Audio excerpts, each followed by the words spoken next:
But I also recognize how much I miss leading teams, right? And so where the future of hospitality is for me is in teamwork.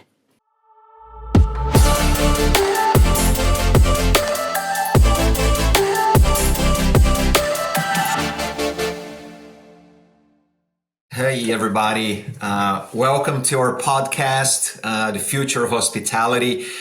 And today I'm honored. I'm honored to be speaking to someone I deeply admire, someone that probably many of you know, but also, right, David, that hopefully we're going to reach a lot of people that don't know you, because I think you have a lot to offer. And I'll try to make a just introduction here. I know it's not easy with all your accolades and journey, but my name is Cesar Worm. I work for Arraya and very passionate about hospitality, about helping people, about life journey, generally speaking. And I think we are very aligned in that regards. And David is the president of Conscious Hospitality Unlimited, where he helps business across really industries, right? Create environments where leadership thrives, people thrive, they feel value, and really customer experience are really transformed. But also, right, he's advisor to many people, many companies, is a speaker, and then also an author in the making. So I can't wait to hear more about that. But what did I miss here? Man, I think you hit it on the nail on the head, man. I'm so grateful for just being here with you, Cesar. I think that what you're doing is amazing. I think that what the voice that you're amplifying for hospitality and how you're leading a new generation of leaders towards enjoying being of hospitality is really amazing, right? So I congratulate you and thank you for having me. Honestly, it's you mentioned a lot of different things and facets and things that I'm working on right now, but at the end of the day, it's all about the people. So I'm excited to dive into that, and I think the title of this podcast is perfectly fitting for what we will talk about. Awesome, right on. Thank you. And so I think just to get started, one thing that I'm always being very curious about, you and your journey specifically, when you look back at your life as it is today, right? Did you envision your current life? And if yes or no, how does it compare to whatever vision you may have had? Big question. To start, I like it. No, there are elements that I knew from a very young age that were going to be the way they were going to be, right? There were things that were very natural to me and that I had no doubt in my mind that things were going to happen, right? Some of those things were to be able to play football at a high level, to be able to upkeep discipline, to be able to play. That was in me. Like, that was not something that I chose, right? Because a lot of my friends, a lot of the people I knew had talent, but they didn't have that, right? So that was inside me. This desire to leave Bolivia was something that I was born with, and it was cellular in me because my mother passed it on to me, right? So I knew I was going to leave Bolivia and travel the world, right? So there were things that there was no doubt that were set in my path, and I had, full clarity. Lots of the in-betweens, it's a complete mess, I would say, and I think you learn that way, right? Just making mistakes, falling, hitting once in a while a successful moment, then hitting another mistake. And then, and that's the journey of what I went through. And you can see it all over the world, and we can talk about any of those points. That is great. It's interesting that you mentioned, right? Some things are almost innate, right? From, desire or vision to leave Bolivia, your talent, and then, taking, I guess, optimizing that, because I actually listened to, I think it was Jeff Bezos, I think last week, and he said, be grateful of your talents or your gifts, but don't be proud of them, right? Because, you're given, so you didn't necessarily earn it. But also don't let it go to waste. Optimize that and really kind of then use that talent to, achieve great things and do good or whatever you want to use that for in a positive way that then you can build and be proud of that. I agree. I think, understanding your natural abilities, you call them gifts, right, is a critical piece of knowing who you are, right? Because when you are in those moments, when you're executing in those moments, you're executing with zero resistance, right? Your body is not resisting at all because it's doing what it enjoys naturally, right? So that's when because you have least resistance, you get more easily into flow, right? And so that's understanding that you need to grow. So being in your natural ability 100% of the time won't allow you to grow, right? So you have to be able to expand into other abilities that are not natural abilities, but are acquired abilities through repetition, right? So it's finding that balance. And why it's important for teams and people is because you have to have the right amount of easy things to do or natural things to do for somebody during the day so they don't burn out. Yeah. Right. So the issue when you go into an organization and you see burnout within a team, it's mainly because there's no alignment there. Right. It's because people are doing things that they're forced to do in their roles that they're not necessarily naturally gifted at, or naturally the ability is not natural. So the learning curve has they've gone through a learning curve, but it's still not natural to them. So even when they do it and they're good at it, they're doing it with resistance. Wow. Yeah. Man, it's giving me goosebumps here. You're giving a free masterclass. I'm already taking my notes here. I'm sure everybody will as well. Yeah, I love this really resonated to your point about, your natural talent and gifts really allow you to operate at zero resistance. I never thought about that because to your point, then you get in the flow state, as you mentioned, and that's where the magic happens. And when I reflect on a lot of my own journey, that's so true. And so it's true to your burnout comment, where usually when there's burnout is that there is no alignment, because that's then right. It's just that, right? That you're constant not resistance alongside is that resistance. And exactly. Wow, that is powerful. And so I think we touched a little bit on this, and right before we started the podcast, we're talking about turning points and growth and, career. So, what can you share about that in regards to either a moment that you realize that you had to evolve or change has or is happening? And what are the trigger factors on that? Yeah, again, it's a big question, and I'll try to hone it in as much as possible to the current situation, and I think to what we're living in today, right? I think the fact that you decide to take steps during the journey, right? At any given moment, you're just trying to do the best you can with the information that you have, right? And so that is what I recognize is, like if you look at the evolution of my career, I was trying to go towards that thing that I thought was success, right? And that was being a GM first. And then it was being a GM, it's being a VP. And when it's being a VP, it's being a COO. And that's what I was looking at, right? So that was and if you look at my career, anytime that somebody was like, hey, you're closer to being a GM, I jumped like a cheetah, So understanding that at that moment, in those moments of my life, right, in my mid 20s and my late 20s and my early 30s, I was still very ego driven, right? I was very egocentric, I should say, right? Where the world revolved around me. And I was just starting to have kids, which started opening my eyes to the external, right? But it was all about me. And so understanding that those moments were about me for so long. And now it's a little bit different.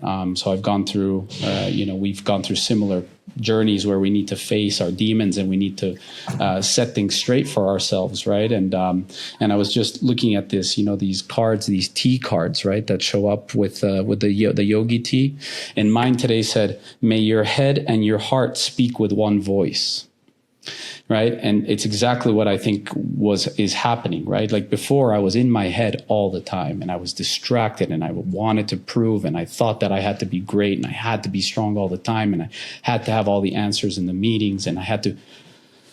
I was in my head. I lived in my head. And of course, because I lived in my head and my energy was all focused up on my head talked back to me a lot more. My ego talked back a lot more, right? And so between that and then my addiction to technology, particularly to my mobile phone, coupled with alcohol, that was very easily accessible, it created a recipe for disconnection, right? And so through the life journey of being in the right place at the right time, and again, we can dig into any microscopic event, right? But each one of them had a moment. Miami, why Miami? Because it taught me the world of lifestyle, and I would have never been able to see things like a untraditional hotelier if I hadn't done Miami, right? Or why Lanai in Hawaii? Because I had to be in this tiny island that had 3,000 people on it to understand what a true leader was, right? And how the leader is not the loudest one, but is the wisest one, right? So each spot had a thing, right?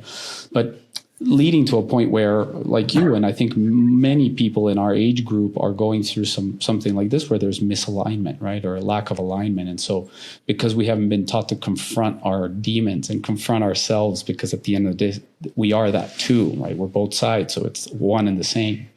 And through the confrontation of that, I realized that I wanted to make an impact on human beings, and I wanted to help human beings become better and become more aware and become more conscious, and recognize that as long as they focus on the moment, spend the time in the present, that's all they need to do, because everything else starts working out for them, right? And so it's not taking action, but it's taking present action. It's taking intentional action. It's making sure that every time you show up, you come prepared and you come acknowledging what's happening in front of you, right? And so that was what the conscious hospitality evolution was about. But this happened in my head before I even left working for companies and teams. It was just the way that I was seeing what was happening to me from all these inflection points, right? So Hawaii and Hong Kong and Ibiza and Mexico and Bolivia and New York and Miami, all of and everything in between, because everywhere we went, we would travel a ton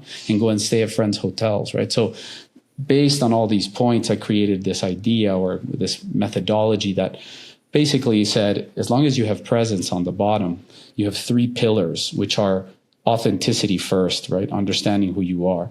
Intention, doing things on purpose, and then empathy, bridging it from you to others, right? So it's not about you anymore. It's about how it connects to everything else, right? And then the 4th piece is the integration piece, right? Which is everything is great in a theory, but how do you bring it to life? And there's a whole idea behind that, right? On how to integrate.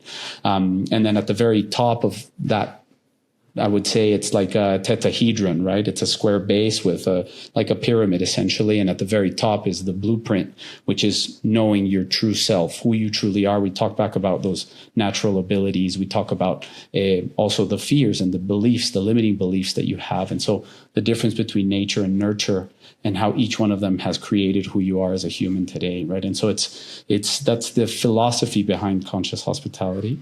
And I'll end the question by saying, I want to bring this to as many people in the world as possible, right? Because I really believe it's a formula to bring you happiness and success at home and at work and in everything you do, right? It's not about hospitality being hotels. But I also recognize how much I miss leading teams, right? And so where the future of hospitality is for me is in teamwork, in collaboration, in growing together, in expansion, right? So we are a being that is created to procreate and expand and continue living and continue. So I want to be able to bring a team together that can do that for other people, and then the power multiplies. So I'm excited to see the future will hold something very, very soon. But I'm excited to join the team again and to be able to work with people day to day alongside them, spending quality time with them, presence, everything that I mentioned. Yeah, that's so true. And a lot of thoughts now going through my mind. I have a question I want to get back to, but just before, I think you spoke something that probably is, I would imagine most people in our industry it's to some degree considered that teamwork, that collaboration is an essential part, right? And I think, if it's not the primary reason why they got into the hospitality, kind of working with people or having those connections, those relations, it's probably, I would imagine, the top five or so. I would hope so. With with that in mind, and to your point, you've been an operator, as a kind of your roles and your companies. You've seen the evolution of hospitality, and there will continue to be, and I would imagine accelerate even more with AI and technology. And with your point about teamwork and teams, how do you think that that either will evolve, or the importance of that aspect as technology continues to proliferates, grow so quickly, right? And no one knows where it's going to be, even like in a few months, right? How it's evolving so fast. Yeah. So I think I've seen technology used in magnificent ways. I've seen technology used in detrimental ways. I think we see it all the time.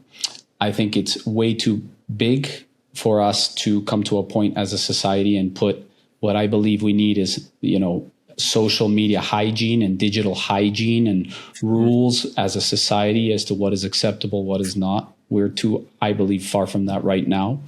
But there will be more and more controls, I think, right? And I think I would say this is a very individual decision.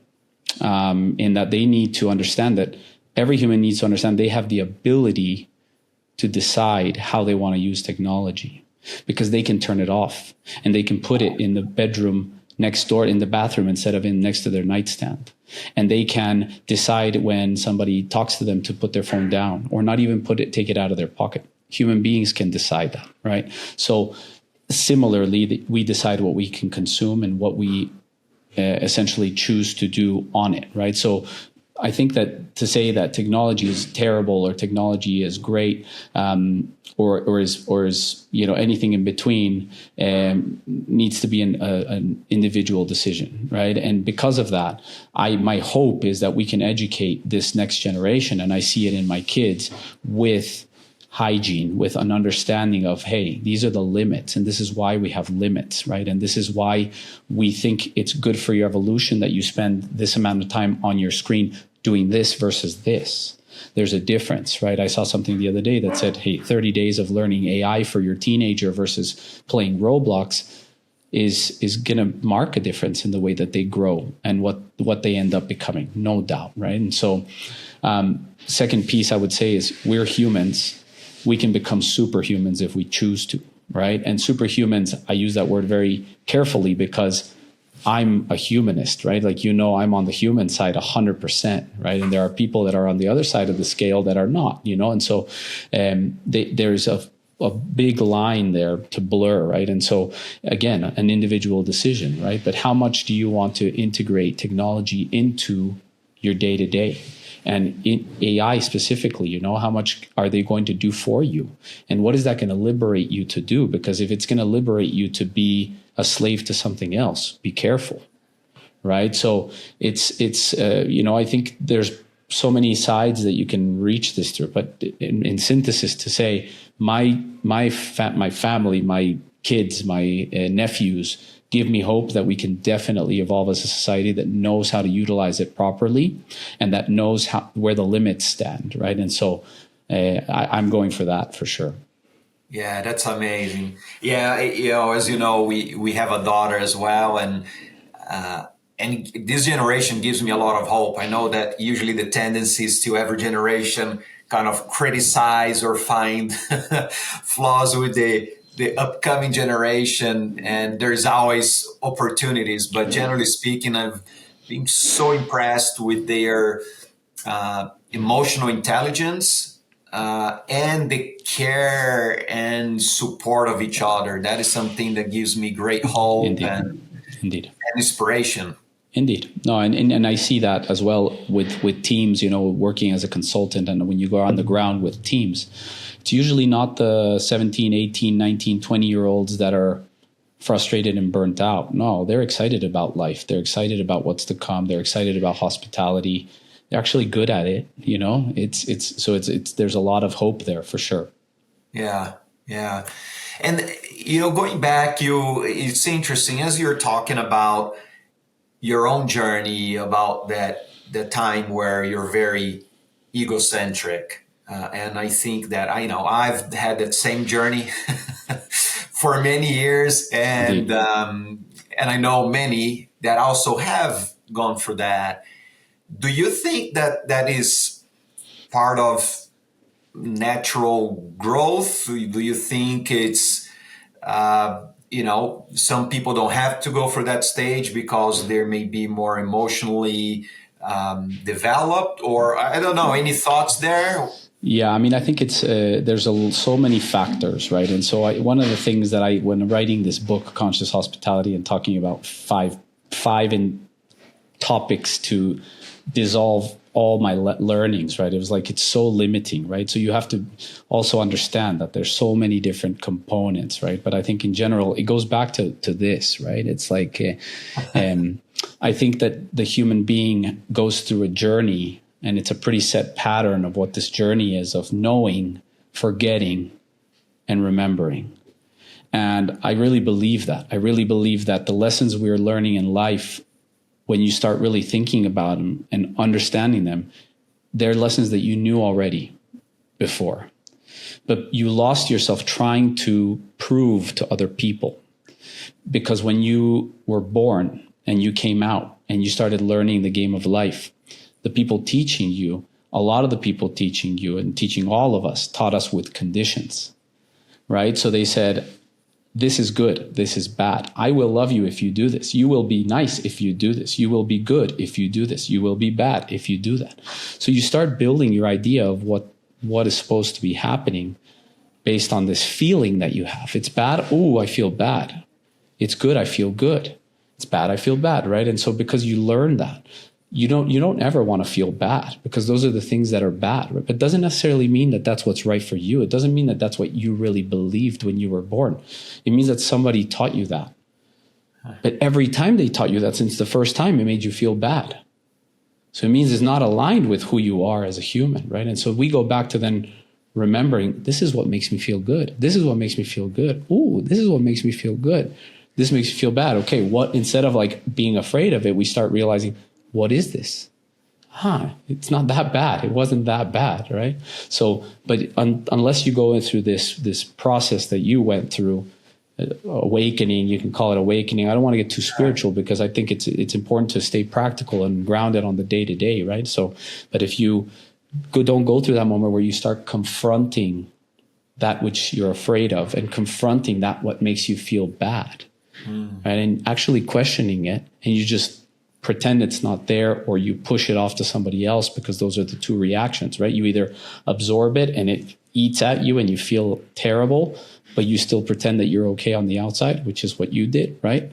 Or you start projecting to the outward with anger, or with rage, or short-temperedness. And if somebody's, being emotionally reactive, triggered, when your nervous system's not regulated, all of that comes from that, right? And so I think, to answer your question, I think it was an evolution of just remembering that this is the way that I have to learn. I have to learn by doing, by being in the moment, by helping people, by being abundant, by following what makes me feel good, following what makes me excited in life, right? And so when I stopped.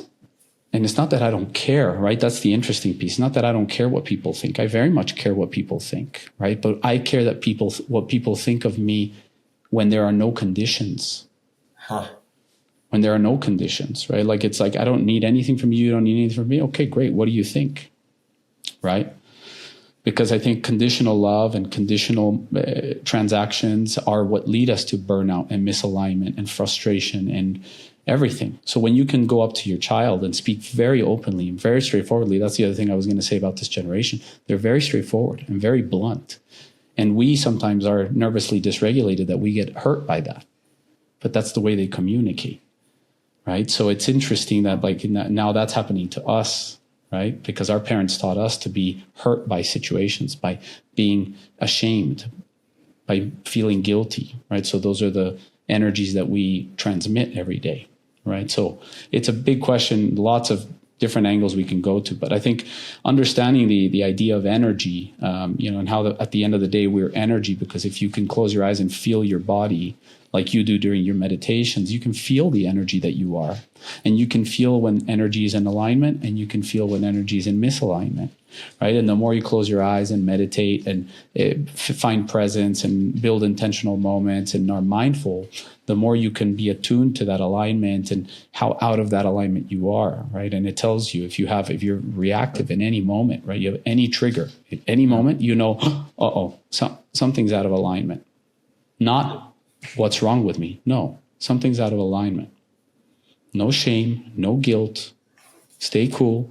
So there's a really interesting element within the book that I reference a lot, and it's a lot of the work that I do is with the Map of Consciousness by David Hawkins. And this map basically helps people understand energy in a very practical, pragmatic way through tests of calibration using the body to be able to understand where somebody sits frequency wise, right? So you can be from 0 to 800 as a frequency and as a vibration.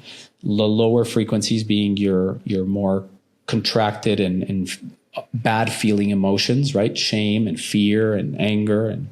But as you go up through different levels of these frequencies that are emotions, all the way up to love and unconditional love, which is essentially oneness, right? And so when you break through of conditions. And so it's an easy way to calibrate and understand where somebody sits and how to react to that person, to be able to actually find that frequency resonance, to be able to find a common ground with any individual at any moment in time, and to be able to help raise them to a different frequency, which is what you do in your work, right? You find people at a level in their frequency based on the story that you had, and then you elevate them, and you elevate the heck out of them, right? And then they're never the same because they've experienced frequencies that they hadn't experienced before, right? So that energy transaction that we are all emitting and that we're all pushing forward is based on this, essentially first and foremost based on this alignment that I was talking about.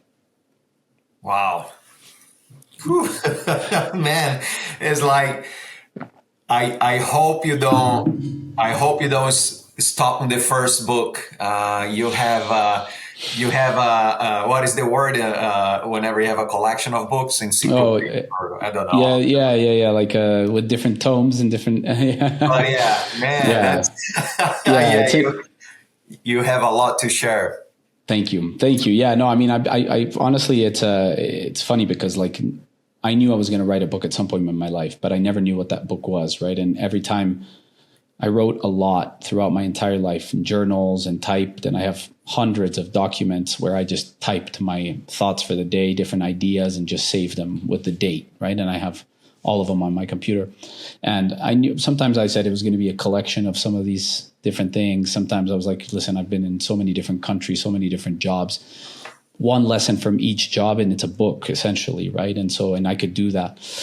But conscious hospitality essentially came to me more as like an image in a moment where I was, literally seeing this pyramid thing that was telling me this is what people need to follow in order to be able to lead teams correctly and be able to help each other and to be able to be better parents. Like for me, this book that I wrote, it's not a hospitality book. It's a life book and it's a parenting book, right? So it has sections equally important on at the hotel with a team as at home with your kids and with your family members, because it's the same thing, right? If you are authentic and you know who you are, you're intentional about why you do things, and you treat other people with respect and kindness, which is empathy, which is hospitality, then you've got a winning formula, right? And if you do that coupled with elevated awareness, consciousness, where you're literally here, but you're here, you understand.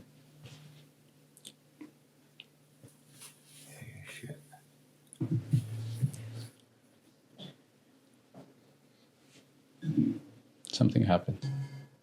We're back. Can you hear me? All right. Yeah. So where you're present and you're here, but you're actually literally here in your entirety, right? And you know what that feels like, Caesar, because you've done work and you've done meditation, and you know that I'm not talking about something that's up in the sky and that you can feel it, and I can make anybody feel it. If we all close our eyes and we follow a prompt to start feeling different parts of our body and go through a body scan, which is a simple exercise, you can feel where your energy lies, and you can bring your energy up to your head. You can bring your energy to your stomach. You can shoot energy out of you, right? With Kundalini movements. So you are a bundle of energy, essentially, right? And understanding that is the first and most important piece, because then you don't limit yourself to just you as a human. You as a human is key. It's such an important piece. It's where your brain is. But, it's interesting to me that humans, we've used the brain in a way that wasn't necessarily intended for the use of it, right? Which is, the brain is meant to decode what we see with our sight into something we can understand, right? Not into something we can understand, into something that makes sense. Because it's the senses, so it makes sense. Doesn't mean it's a tool to help us try to understand the world. That's where we went wrong, right? Is that we're trying to understand why things are happening with our brain. And we're sitting all day. That's anxiety, right? Oh, what's going to happen next? And how didn't it happen? Why didn't it happen? Blah, blah, blah. That's ego, right? And we gave ego the platform and the importance of, because we can think, and because we think we're the most evolved species, but that came with also the lesson that the louder you speak, the louder that voice speaks back to you inside as well, right? And so that's just, again, going back to that little point, right? Which is we need to get out of that moment where all we do is with our head. So I'll give you a small, very practical exercise that your listeners can think of, right? It's when you're laying in bed at the end of the night, okay? And you close your eyes and you're about to fall asleep. One of the most blissful moments ever, when you're really at the very end. Where is your energy? Where is your energy? Is your energy in your face, in your head, up here? And you'll feel it because it's warm and tingly at that moment, right? It's the very end of the night, so you feel the vibration. So if it's in your head, it's because you're in your head all day long, right? If it's in your heart and the energy has sunk into your heart, which it usually does after a few hours of sleep, but you can do that before you fall asleep as well, right? So you need to be able to live in both. You need to understand that there's both, and there's your gut, and there's more to you than just what a human is, right? Thinking organs and five senses, right? We're more than that. And so once you start understanding that that's the presence piece, right? And that's really what makes hospitality, conscious hospitality, is that energetic understanding. It's that knowing that you can alter your states at any given moment. So you can come into any conversation feeling however you want. It's possible because you have will. You can decide what that next moment is, what that next thought is. And so, very practical moment as well. I used to come into my household short-tempered, reactive, unregulated, and probably with a glass of wine in me, which didn't help. And within the first 10 minutes of being at home, I reacted to something. One of my kids making something fall, a sofa getting dirty, one yelling at the other, something, and I snapped. And that happened all the time. Then I learned to treat my home as a temple and its intention, right? Giving it intention, the intention it deserves. Treating it as a temple, and at a temple you behave how? With reverence, with serenity, with calm. Even if you're not somebody that's religious, you walk into a temple, a synagogue, a church, you don't start screaming and yelling. You give it reverence, right? So intention is that reverence. So once you start giving that reverence with authenticity, then everything starts flowing. Man. Yeah.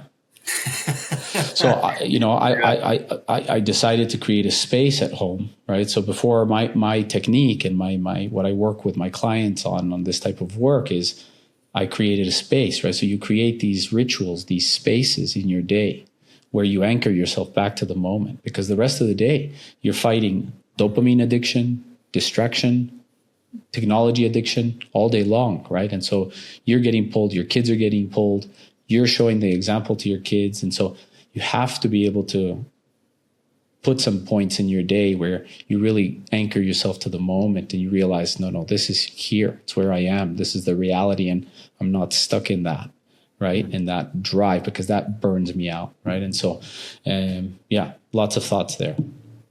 Wow. Yeah, there is a lot. And, and all this, what you're saying, has so many applications. But one thing I'm curious, as you're talking, David, you went through, very impressive transformation, growth. Thank you. And, possibly some listeners are wondering, it's like, hey, we all during our life, either, personal, professional, we have to make decisions, right? We have to make choices that at times we're not certain, to your point, right? When your brain and heart's not aligned, like your little T tag saying, how, I don't know, do you have any tips or do you have any recommendations as to, or how do you approach whenever you have to make a decision where you're not sure, where fear comes in, where anxiety comes in, and try to make, the best possible decision that you can come to at that time? Yeah, I think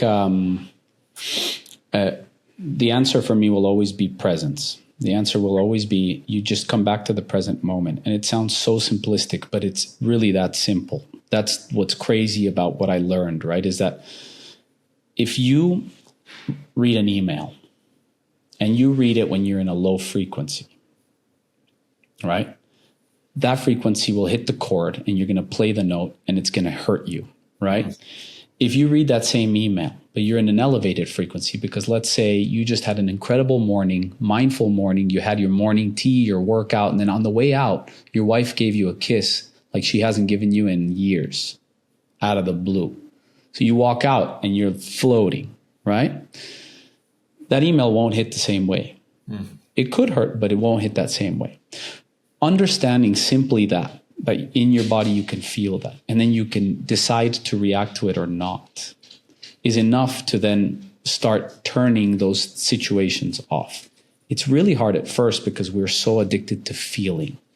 We're addicted to the different feelings. We're addicted to feeling scared. We're addicted to feeling worried. We're addicted to feeling frustrated. We're addicted to feeling angry. Many years of reaction, because our nervous systems are not regulated to be able to handle difficult situations, right? Especially with how quickly technology and everything went up, right? So we've become highly reactive as people, right? And so in a society that is now starting to, I think, elevate their awareness and understanding, we're starting to break some of those conditions that we spoke about earlier, right? No, you know what? If my family doesn't like who I am, guess what? I'm going to go and find a tribe out there that does like who I am, right? Like generations ago, people didn't think that way, right? Like now, your tribe, your community, is very different. It's not the people that are closest to you. Jessica, my wife, for me, is one of the biggest examples ever. Is she's made great friends in every single one of the locations where we lived. And so she has a community of strong, powerful, empowered women all over the world, right? And so you build your tribe, you create your tribe, you resonate with your tribe, people fall in and out of your tribe. And so for me, it's that's essentially what hospitality is about as well, right? Is taking it beyond just, of course, being the GM of a hotel or leading a team with a formal title is amazing because you get to do that with your team every single day and learn the lessons, right? But hospitality is just the way that you live. It's just like it's abundance, right? If somebody says, hey, I don't have food, you give them food, right? Like if you find somebody that's outside in the gas station, right?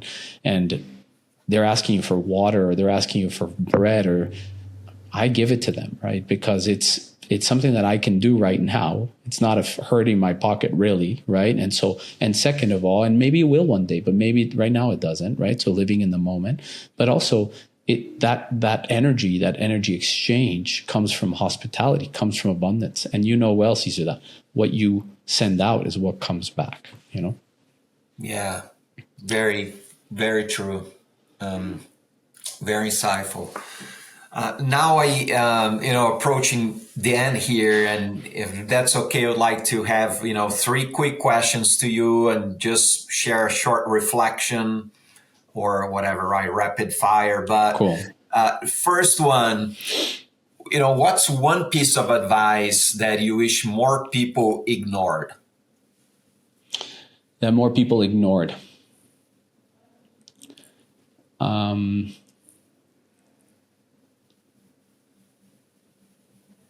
Listen to what people with experience say, because they have all the answers. I think that we need to be careful about the source of what we believe, and we need to take from as many sources as we can, understanding that they're all perspectives and points of view and moments in time and thoughts, essentially. Right? But understanding that more important than all of that is what you already know, like I mentioned earlier, what's inside of you. The answers are there. So if you really sit there and you spend a little bit more time with yourself instead of trying to learn from others, right? That have experience and that can tell stories.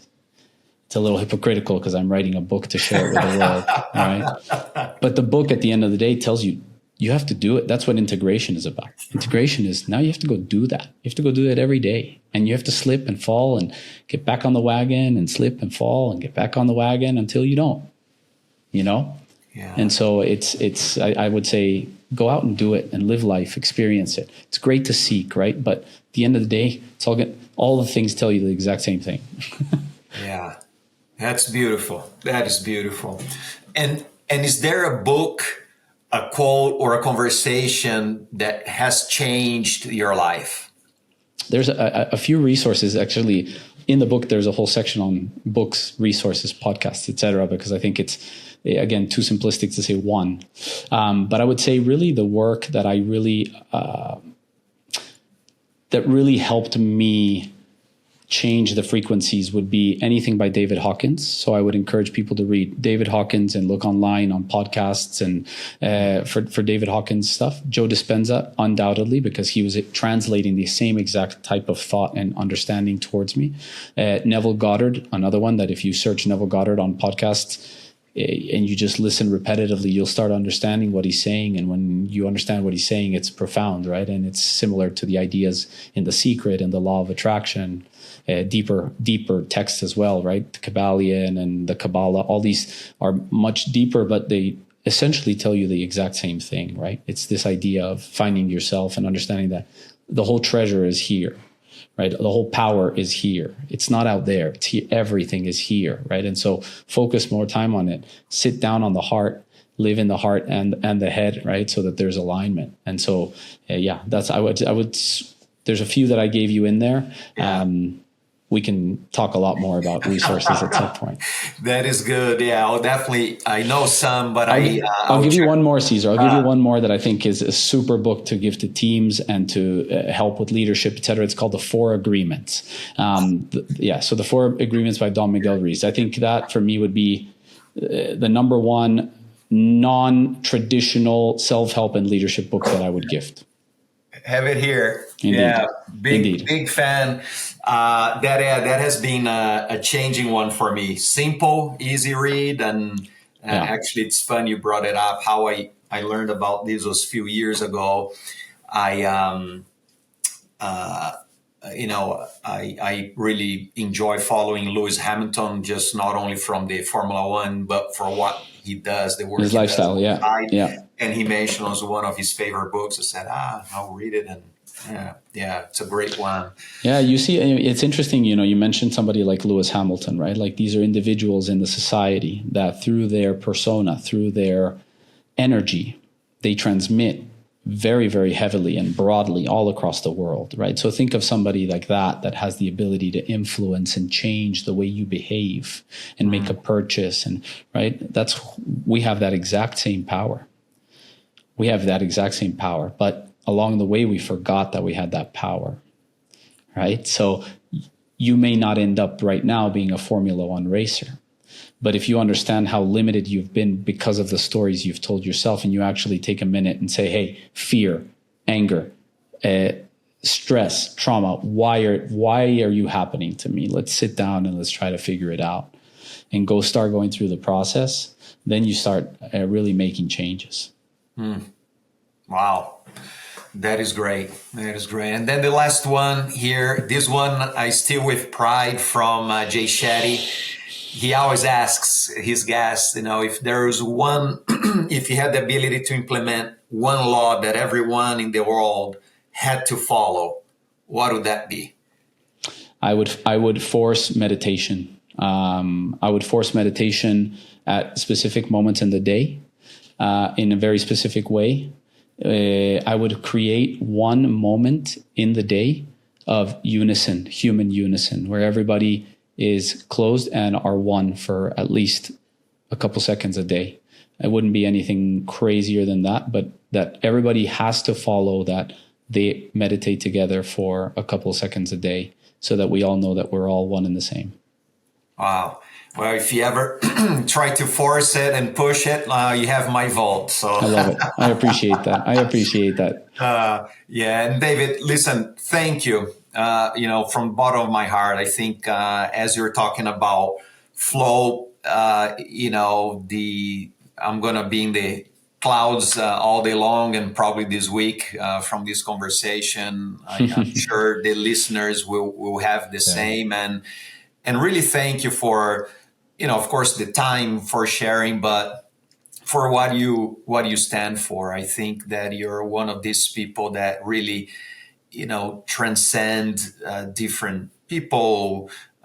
You exuberate, and your energy, to your point, right? We're not here in person, but you can feel your energy, and you make this world a much better place. And I think that, the more we can share these, the more we can have people like you. To your point, anyone and everyone has the ability to do that, and everyone has something within them, right, that they can bring that's positive to those close to them, and using whatever platforms available. And if you just help someone for a quick second in a specific day, imagine if everybody did that, right? The rippling effect, and you do that, right, on a constant basis. And it's a privilege to speak to you and have this opportunity. So thank you. I say the same. Thank you so much, Cesar. Yeah, like the conversation, I was thinking a lot about this conversation as well. And I love it's the future of hospitality, right? So I could have,